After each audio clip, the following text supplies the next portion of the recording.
Tell me, Georgie, will I, Henry II, be remembered? Oh yes, sir, you are quite memorable. More memorable than my wife? Well, not that memorable.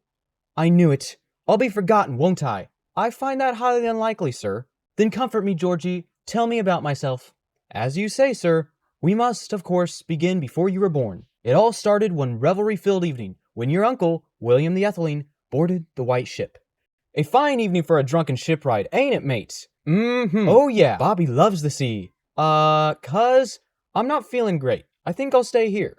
You're lost, Stevie.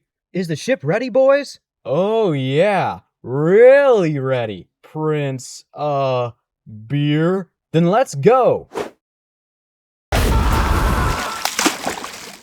On November 25th, 1120, while exiting the harbor of Barfleur in the English Channel, William the Etheling, grandson of William the Conqueror, and only legitimate son of King Henry I of England, drowned along with nearly 200 young, beautiful, and drunk members of England's and Normandy's elite families. The news broke Henry's heart, and his smooth succession plans. Thus, when the inebriate male died, Henry was left with a problem. You see, while Henry I had 26 living children, only 2 of them were legitimate, and of those 2, only 1 was a male. First, he tried marrying a teenager by the name of Adeliza, but against all odds, he failed to have a child with her. That left only one option, the legitimate female child, Matilda. When her younger brother died aboard the White Ship, Matilda was 18 years old, and the Empress of the Galaxy, the Empress of Germany, as wife to Emperor Heinrich V. Poor Heinrich died unexpectedly in 1125, and Henry I lost no time in bringing his daughter back to England.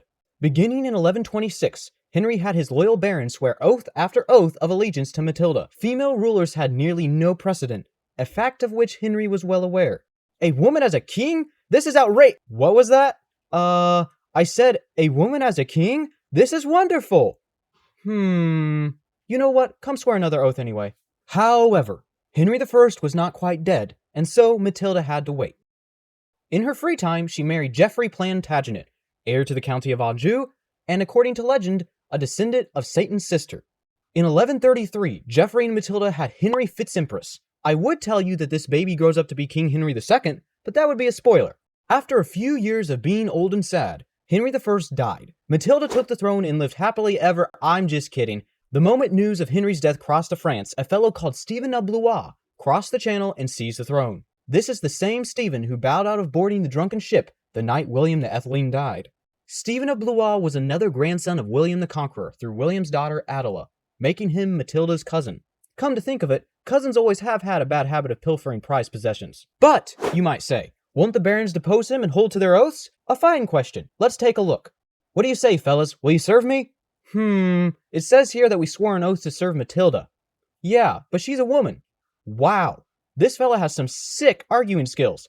He's got me convinced. Amen. Nope, they broke their oaths without a second thought.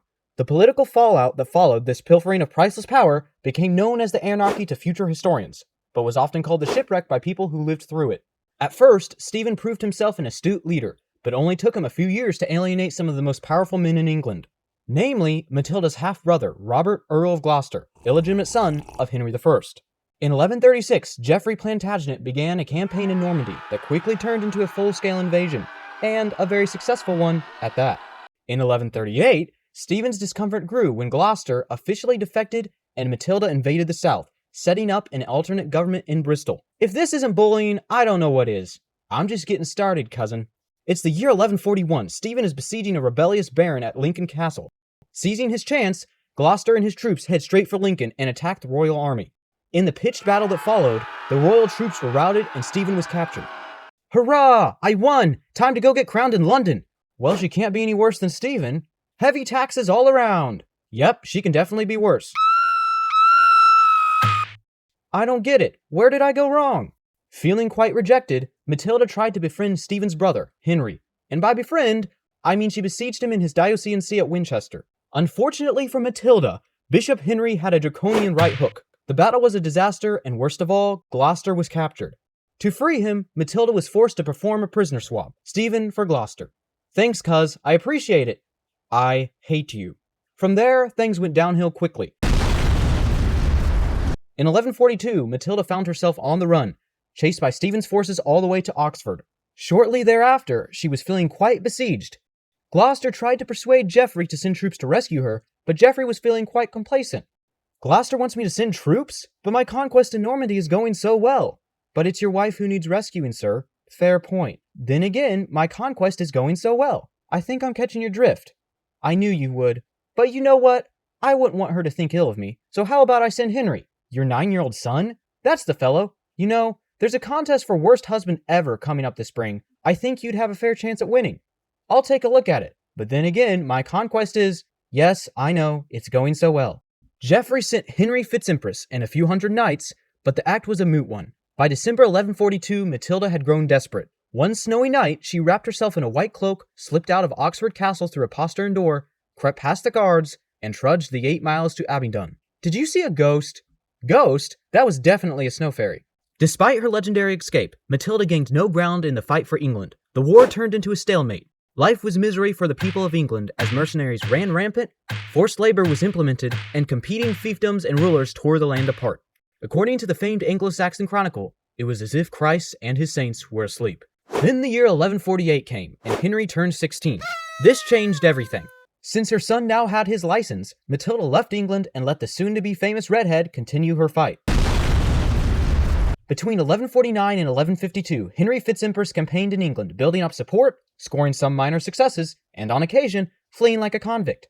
In 1152, he scored his biggest success yet. He married the beautiful, vivacious, scandal magnet, Eleanor, Duchess of Aquitaine. Only 2 months earlier, she had been Queen of France, married to the rather monkish Louis VII.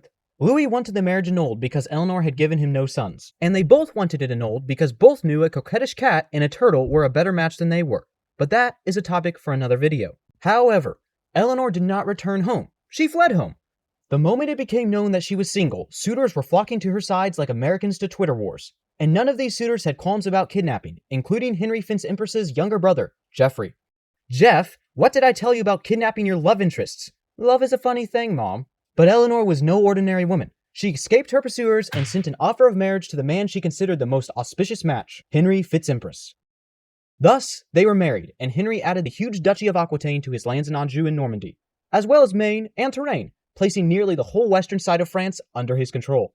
On their honeymoon, Henry and Eleanor took an invasion trip to England.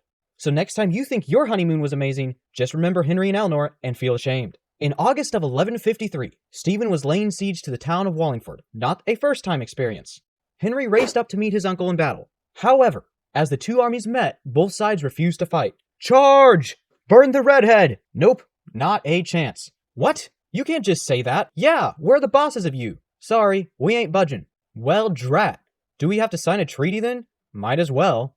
And so they did. The Treaty of Wallingford had two main stipulations: that Stephen would remain king until his death, and that Henry would succeed him when he did so. A very unfortunate development for Stephen's heirs.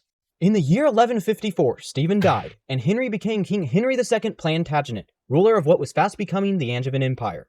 He was crowned in late December, bringing the 19 miserable years known as the Anarchy to an end. Unfortunately for Henry, this channel exists, so we must take a look at how history could have happened. Let's take a boat ride, boys! Hold up, hotshot. Have you tried a technique called not being a complete idiot before? Nope. What's it like? In this case, it's revitalizing. What's that supposed to mean? It's supposed to mean that getting aboard a ship full of drunk people, run by drunk sailors, while 100% drunk, is a moronical thing to do. You know what? What? I think you're onto something there. You don't say. And so, there was no shipwreck, and the Anarchy never happened.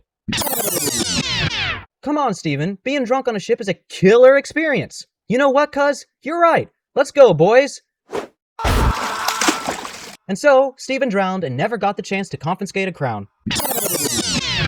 I'm the richest, most powerful person in England, so I suppose I should help my pompous half-sister. Wait a second. I'm the richest, most powerful man in England. Why don't I take the throne myself? This doesn't seem fair. I hate my life. Empress Matilda, we captured King Stephen. Sweet! Lock him up in jail and... Wait a minute. Why would I lock him up in jail? I was thinking the same thing. I mean, please don't hurt me. Off with his head. Well, fiddle-faddle. That's definitely a ghost. No, it's a snow fairy, I tell you. It's Matilda, you ox-brained idiots. Get her! Well, drat the luck. So you told me to send 9-year-old Henry to rescue Matilda, right? Right. And you said he was old enough, right? Right. Well, what do you think happened? He rescued Matilda and routed Stephen in battle. That's my boy! No. He went exploring in a forest, his knights went out looking for him, and they were mauled to death by wild boar while being shot to death by enemy archers while drowning to death in a swamp. Wait a sec. I just thought of a way we could end this instead of a treaty. I'm game for anything. I hate signing treaties. Single combat. Let's do it! I married an idiot. But this is how it really could have happened. So will you swear allegiance to me, boys? Sure we will. Wait a second. If we break our oaths, won't that start a civil war?